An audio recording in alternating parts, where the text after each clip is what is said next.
Shalom and good morning everyone. మరి నిన్న సాయంకాలం నెలపడుపు కూటమికి అటెండ్ అయ్యారు కదా. ఈ నెలంతా ఆయన కాపుదల ఉంటుంది. ఈ నెలంతా ఆయన సన్నిధి దూతలు మీ కాపులా ఉంటాయి.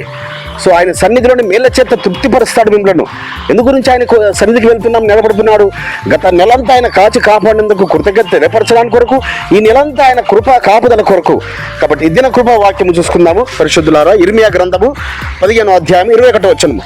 దుష్టుల చేతిలో నుండి నిన్ను విడిపించెదను, బలత్కారుల చేతిలో నుండి నిన్ను విమోచించెదను. అలనాడు ఇర్మియా గారితో మాట్లాడుతున్నాడు. ఓ ఇర్మియా, నువ్వు దుర్మార్గులైన జనుల మధ్యన ఉన్నావు, దుష్టులైన జనుల మధ్యన ఉన్నావు. నీవు వారి తట్టు తిరగకూడదు.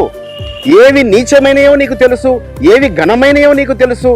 కాబట్టి నీవు నీచమైన వాటికి దూరంగా ఉండి ఘనమైన వాటిని నువ్వు అనుసరిస్తే నిన్ను నా నోటిగా ఉంచుకుంటాను, నా నోరులాగా నిన్ను ఉంచుతాను, నా నోరు బూరగా నిన్ను వాడుకుంటాను.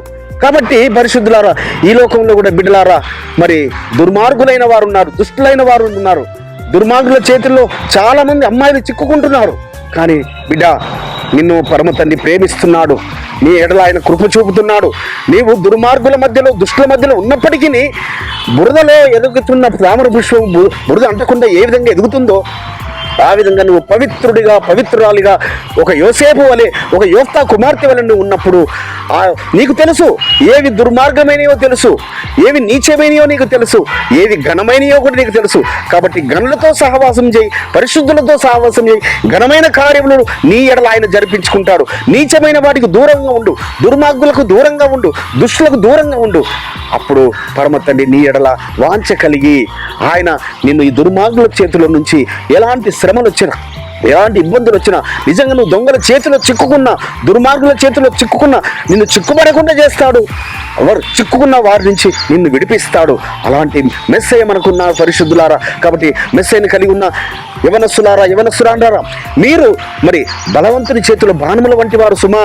కాబట్టి మీకు తెలుసు ఏవి ఘనమైనవో, ఆ ఘనమైన వాటిని మీరు అనుసరించండి. ఘనమైన కార్యములు మీరు చూస్తారు. మిమ్మల్ని ఘనమైన పాత్రగా ఆయన వాడుకుంటాడు. అలనాడు ఇర్మియాకు సెలవిచ్చిన వాగ్దానం ఈ దినమున పరలోకపు తండ్రి నజరేయుడైన యెహోవా మెస్సయ్య ఆ వాగ్దానం నీకు ఇస్తున్నాడు.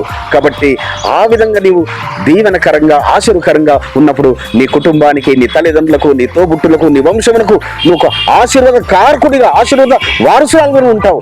అట్టి కృప పరమ తండ్రి మీకు అందరికీ అనుగ్రహించును గాక. ఆమేన్. ప్రార్థించుకుందాం. పరిశుద్ధుడైన తండ్రి, అబ్రహాము, ఇస్సాకు, యాకోబుల ఎలోహిం, భూమి ఆకాశం కలిగజేసిన సృష్టికర్త, అవును ఆయన ఈ లోకంలో ఘనమైనవి ఏమిటో, నీచమైనవి ఏంటో మాకు తెలియపరుస్తున్నారు.